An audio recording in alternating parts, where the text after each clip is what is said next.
And अभी मैं आपके सामने निफ्टी 50 का चार्ट ओपन कर रहा हूँ और मार्केट अभी प्री ओपनिंग हो चुकी है, जो कि प्री ओपनिंग डेफिनेटली 9:07 पे होती है। सो सेम टाइम 9:07 पे ओपन हुई है और अब मार्केट का मूवमेंट के हिसाब से ये हमें आइडिया हो रहा है कि मार्केट आज साइडवेज रह सकती है, बियरिश तो ज़्यादा नहीं जाएगी, बियरिश टू अप ट्रेंड रहेगा। और बियरिश टू अप ट्रेंड इसलिए मैं आपके सामने कॉन्फिडेंटली बोल पा रहा हूँ क्योंकि सपोर्ट के अबव मार्केट जा चुकी है। तो जब जब मार्केट सपोर्ट के अबव जाती है तो या तो मार्केट कुछ दिन कंसोलिडेट करती है और कंसोलिडेशंस के बाद इसका ब्रेकआउट हमें देखने को मिलता है, जैसे कि वेज पैटर्न का फॉर्मेशंस होती है। सो इस तरह का फॉर्मेशंस हो सकता है, क्योंकि अब तो हम फाइनली ये डिसाइड नहीं कर सकते मार्केट कौन सा डायरेक्शन पे जाएगा, लेकिन ज़रूर आपको ये आइडिया होना चाहिए कि जब जब मार्केट एक रेजिस्टेंस के ऊपर मूव कर देती है तो एक कंसोलिडेशंस का चांसेस ज़्यादा बढ़ता है। कंसोलिडेशन के बाद उसका ब्रेकआउट का फॉर्मेशंस ज़्यादा हमें मार्केट पे फॉर्म होने को मिलते हैं। तो आज हमेशा या तो मार्केट एक टाइम के लिए गैप अप भी खुल सकती है और गैप अप अगर खुलती है तो अच्छी बात है, वरना साइडवेज से बुलिश ट्रेड पे हम लोग ट्रेड लेंगे। कैसे लेंगे इसको, शॉर्टर टाइम फ्रेम पे एक बार हम लोग कन्फर्मेशंस का ये पैटर्न्स और इस तरह से हम लोग फॉर्मेशंस को ड्रॉ करके देखते हैं, सो दैट ये आपके लिए और भी ईजी होगा समझने के लिए। So it is hourly time frame और जैसे कि मैं आपको हमेशा सजेशंस देता हूँ कि मल्टीपल चार्ट्स को खोलें, मल्टीपल टाइम फ्रेम पे आप एनालाइज करें, सो दैट आपको आइडिया हो और ज़्यादा आपको कन्फर्मेशंस ज़्यादा मिल सकता है। तो रेजिस्टेंस के ऊपर मार्केट जा चुकी है और मेरा आज का कहना है market sideways to up trend शायद जा सकती है। तो कहाँ पर ट्रेड लोगे आप, 5 मिनट पे ही ट्रेड लीजिएगा। सो 15 मिनट टाइम फ्रेम पे आप एक बार एनालाइज कर सकते हो ट्रेंड को, पैटर्न को, सपोर्ट एंड रेजिस्टेंस को मार्क कर सकते हो। एंड ट्रेड हमेशा आवरली टाइम फ्रेम पे तो नहीं, अगर आप स्विंग करना चाहते हैं श्योरली आप जा सकते हो, वरना आप इंट्राडे ट्रेडिंग कर रहे हो, स्कैल्पिंग कर रहे हैं, तो आप हमेशा कोशिश करें कि 5 मिनट टाइम फ्रेम पे चूज़ करें।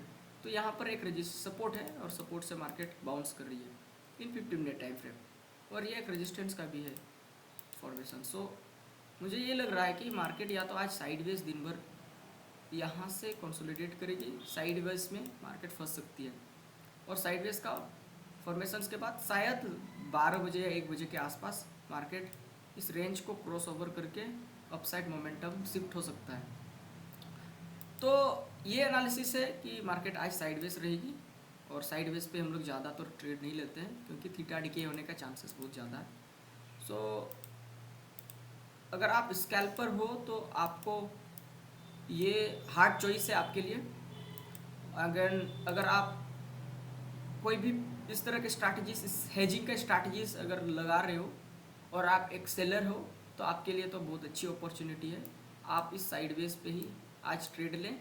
साइडवेज पे थीटा डिके होने की वजह से जैसे आपका थीटा मेल्ट हो जाता है तो आप अपॉर्चुनिटी को यहाँ पर ग्रैब कर सकते हो। आप थीटा डिके की वजह से अच्छा अपॉर्चुनिटीज़ आपके लिए यहाँ आज खुल के आया है। So I am done for the day. Market sideways रहेगी और साइडवेज के बाद एक हमें अपॉर्चुनिटीज़ रेजिस्टेंस के अबव जैसे मार्केट चली जाती है तो हम लोग यहाँ से एक अपसाइड का ट्रेड ले सकते हैं। तो 25,450 के अबव जैसे मार्केट चली जाती है तो हम लोग यहाँ से एक बुलिश ट्रेड लेंगे। तो याद रखिए 25,450, 450 के आसपास मार्केट जैसे ही शिफ्ट हो जाती है आफ्टरनून में तो हम लोग यहाँ से ट्रेड लेंगे बुलिश साइड। निफ्टी बैंक का भी कुछ सेम हम लोग एनालाइज करेंगे। सो निफ्टी बैंक पे तो मार्केट काफ़ी स्लाइटली अबोव मूव करी है, तो एक हमें यहाँ से एक बुलिश ट्रेंड का भी एक पैटर्न का फॉर्मेशन हो सकता है, लेकिन अमूमन ऐसे होता नहीं है। मार्केट में एक वन वे रैली करती है, market higher high higher low पे ही चलती है।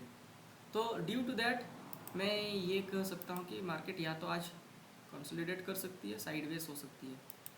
एंड कैसे टाइम फ्रेम को चेंज करके ट्रेड लेना है वो आपको क्लियर हो गया होगा।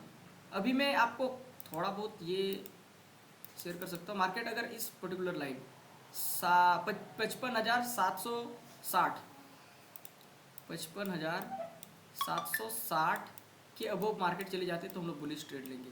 तो I am sideways to bullish आज के डे पे मैं आपको प्रेडिक्ट करके दे रहा हूँ। और सिमिलरली अगर हमारा प्रेडिक्शन सही रहता है तो आप ट्रेड लीजिएगा। और छोटा सा डिस्क्लेमर है कि हमेशा आप अपना रिस्क के हिसाब से ट्रेड लीजिएगा। कभी कभी मार्केट आपके अगेंस्ट भी जा सकती है, ये 100% श्योरिटी के साथ मैं नहीं बोल रहा हूँ, बिकॉज मार्केट हमेशा प्रोबेबिलिटी पे चलती है। There are no any certainty words जिससे हम ये इंश्योर करें कि मार्केट पे आपको हमेशा ही प्रॉफिट देखने को मिल सकता है। अगर रिस्क मैनेजमेंट को फॉलो कर रहे हो तो इन द लॉन्ग रन आपका प्रॉफिट होने का चांसेस बढ़ जाता है। अगर आप न्यू भी हो तो हमेशा इन्वेस्टिंग पे फोकस करें, एंड जो भी इन्वेस्टिंग से आपका प्रॉफिट निकलता है उससे रिस्क ले। सो ये आपके लिए एक अच्छा सेंसिबल एसेट्स पे इन्वेस्टमेंट करने का अपॉर्चुनिटी आप बना सकते हो बैंक निफ्टी या निफ्टी बैंक के लिए। सो इस तरह से आप अपने जर्नी को नया स्टार्ट दे सकते हैं और अपनी लर्निंग को इन्हांस कर सकते हैं मेरे अकॉर्डिंग जो एनालाइज मैं आपको शेयर कर रहा हूँ। आई होप वीडियो में आपको सारा लर्निंग्स मिला होगा। और हमेशा याद रखिए कि ट्रेड हमेशा इस स्ट्रैटेजीज और जो भी प्रेडिक्शंस हमारी आपके सामने प्रेजेंट हो रही है, इनको आप बस कंफर्मेशन के लिए यूज़ करें, ना कि आप हाई रिस्क लेकर के अपने ट्रेड को आप यहाँ पर रैंडमली कहीं पे बना लो। So this is not the fact. आपको अपनी रिस्क के हिसाब से ट्रेड लेना जरूरी है। आई होप आज का एनालिसिस में आपको सारा चीज़ क्लियर हो गया होगा मार्केट का प्रेडिक्शंस के बारे में। मिलते हैं ऐसे कंटेंट के साथ, और ये लाइव मार्केट पे हमेशा आप चेक करें इस एनालाइज को। मिलते हैं, तब तक के लिए sign off, bye bye, thank you.